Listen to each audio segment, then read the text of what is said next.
This is Mei-Mei Ellerman. I was born in New York City in a private hospital.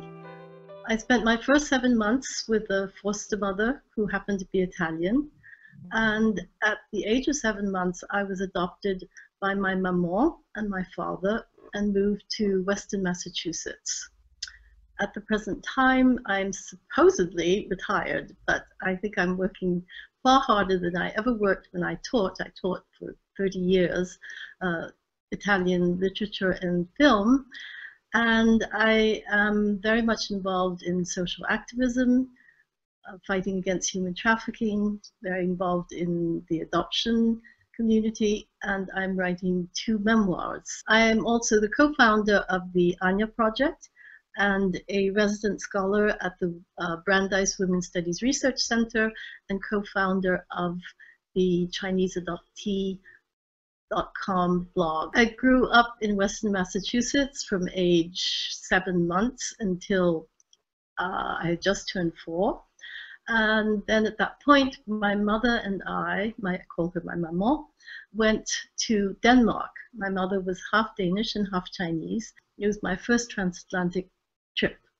The following year, we moved to Mexico and stayed there for, I think, something like 6 months. When I turned 8, Mother and I moved to the south of France. The following year, well, actually, the following summer, we spent at Beaulieu-sur-Mer with a dear friend of my mother's, and we actually spent many summers there.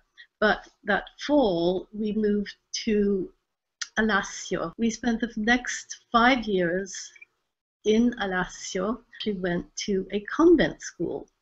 I adored the nuns. It was an amazing education. I had an absolutely brilliant teacher, Suor Rosita. At that point, since there were no high schools in Alassio, my mother decided it was time for us to move on. And so we moved to Florence. I moved a lot. I changed schools, I think, 12 times in all, and it was just an amazing adventure. My mother was she was my rock, and even though we moved so often, and I changed cultures and changed languages, and she literally just threw me into the public schools and let me swim.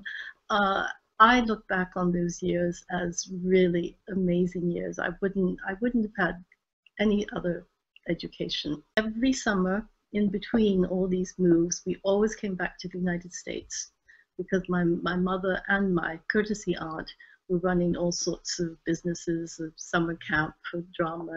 I would describe my younger self as very feisty, fearless,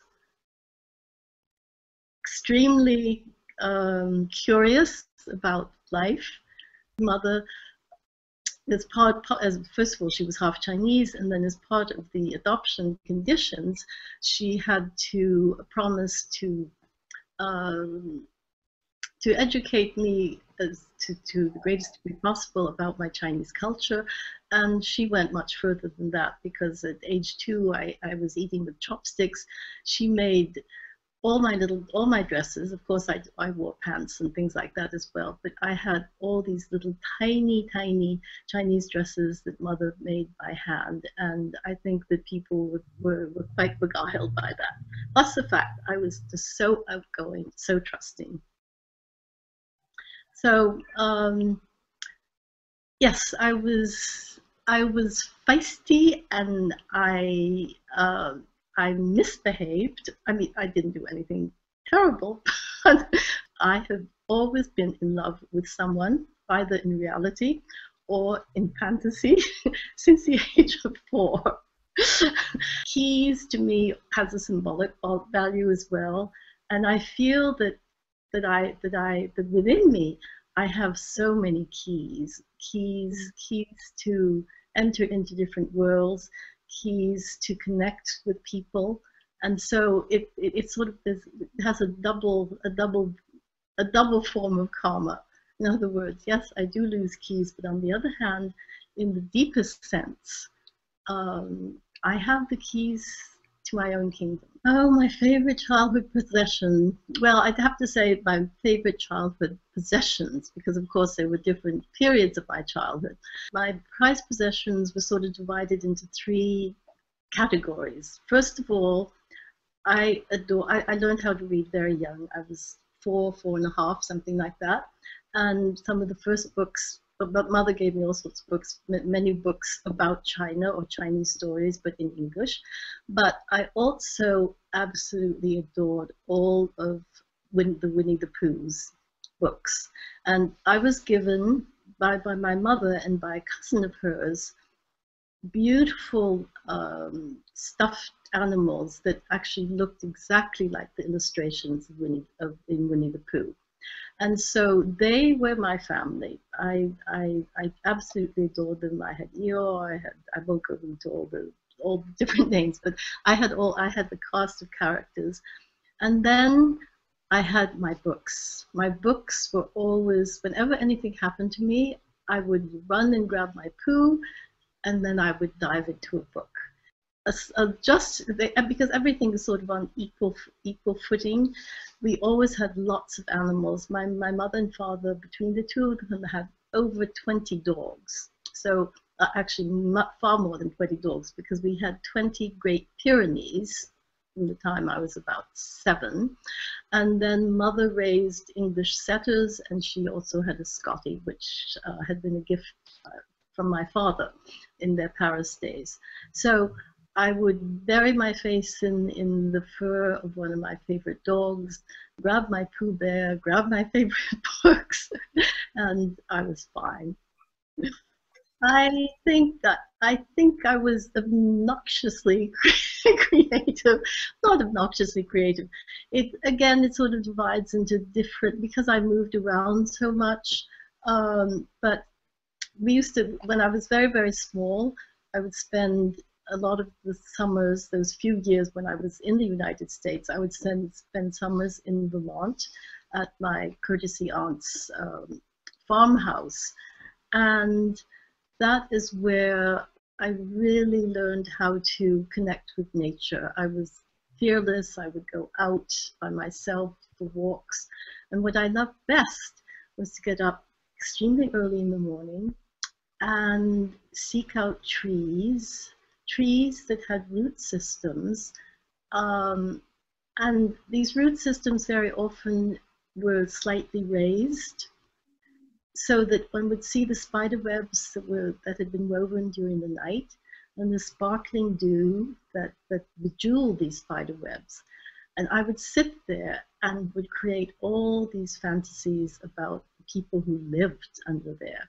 There were fairies, there were elves, there were always positive figures, and I would hold whole conversations with them, as well as with Pooh and everybody else who belonged to the Pooh family. I also love to paint. I love to do things with my hands. And my first my first painting my first painting creation was, I took a bottle of my mother's nail polish, bright red nail polish. I must have been quite young, and I just held up. I put it in the bottle, and then I just took the nail polish and I went around the entire bathroom in probably not a very straight line. So yes, I think I was creative. I was brought up as in the Chinese tradition that when you had a birthday, you always gave gifts to all the children who came to your birthday party, and so that was one of the great pleasures. It was just not receiving; it was always giving as well. The fact that we traveled so much, I really lived in the moment.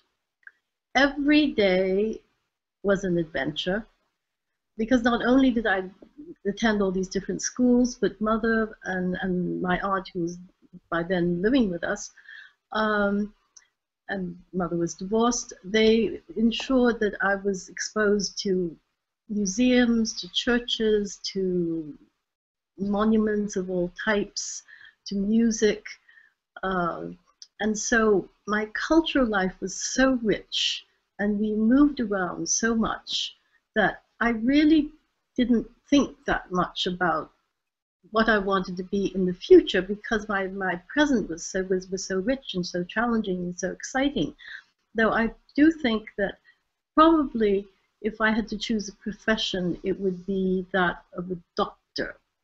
Well, I have two memories. Number one, mother in the 1920s, when she was in Paris, met Josephine Baker.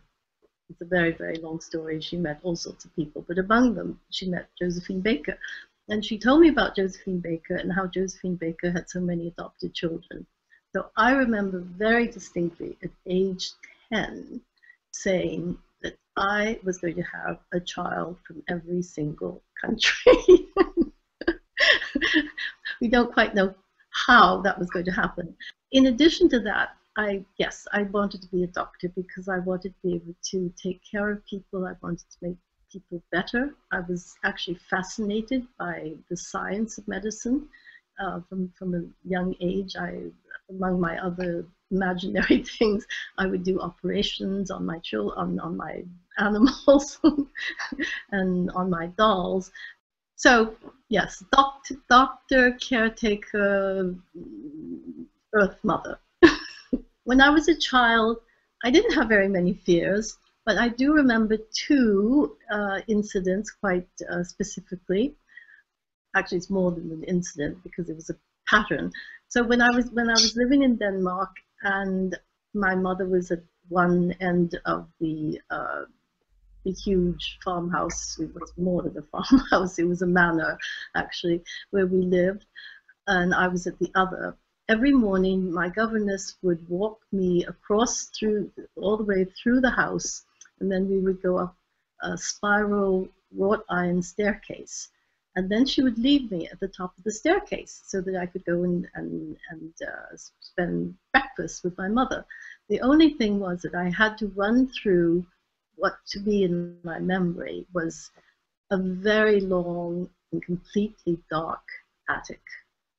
So at the other end was sunshine, was my mother with hugs and kisses and cuddles, but I just had to take this deep, deep breath, and the floor squeaked. I just remember so well how much courage it took me every day to run through that attic in order to throw myself into my mother's arms. So that was one fear, which was transient, and it certainly didn't have any impact on me. And then I had a friend, Patty Bergweger, who was 2 years older than I am, and she loved to tell ghost stories. Also, I began reading at a very young age the Hans Christian Andersen's fairy tales, or the Grimm's fairy tales of the blue, red, whatever colors of fairy tale books, and lots of mythical books. And so my imagination was just going crazy all the time. But Patty had all sorts of ghost stories she used to tell, and one of them was about the man with a golden arm. And I remember looking into the closets once in a while to be sure that he wasn't hiding there.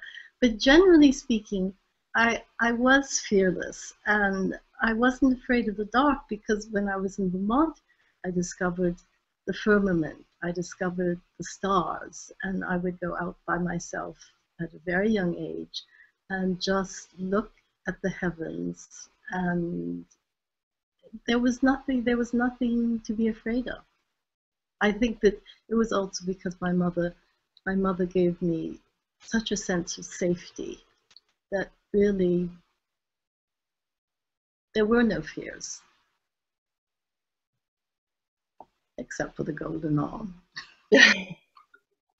Few times that I was actually afraid, the person I always turned to was my mother, because my mother would just open her arms and she'd say, "Darling," and she'd scoop me up, and I was safe.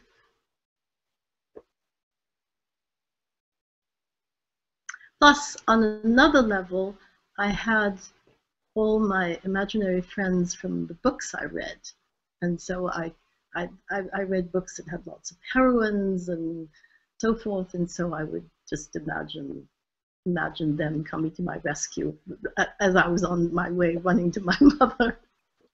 My mother and my aunt were such extraordinary women that I would, and to this day, I have to outdo them. You know, my aunt at age 90 was climbing up ladders to change solar panel fluid and things like that. And I always, whenever any incident comes about or any challenge, and I think, oh, do I really want to do this? I would say, well, Duden certainly would, and so off I go. So the presence of my mother and my aunt, who were totally fearless. If I could tell my younger you anything, I would tell her, just be who you are, do whatever you feel like within reason, but mainly to be absolutely open to the world, to follow your passion, to follow your heart, to follow your curiosities, and to push those limits a little bit. I think that curiosity is absolutely essential, with a certain amount of wisdom, of course, which one acquires throughout the years. But the main thing that I would say to my younger you is just be who you were, but even more so, because I was, as a child, I was always very conscious of being protective of my mother. I think that many adoptees are. That is definitely something that I would say not only to my younger you, but to all younger adoptees. You know, just be free spirits, believe in yourself, follow your instincts.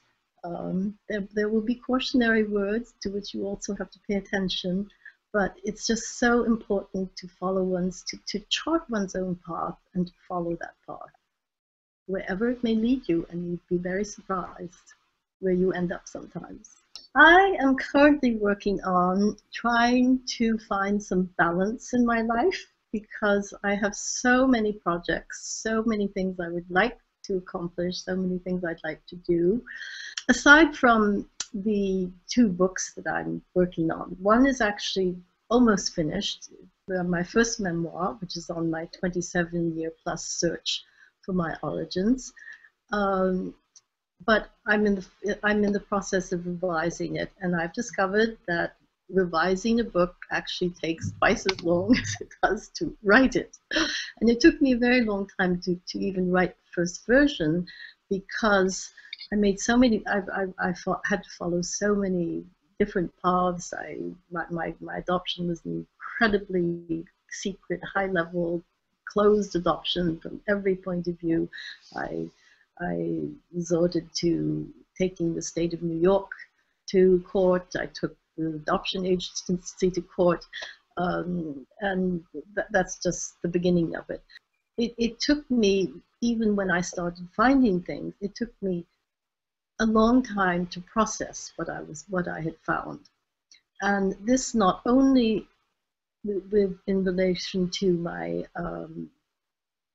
my biological parents, but certainly even, and almost more so, I'd say, because what I started out with was trying to write a little biography on my maman.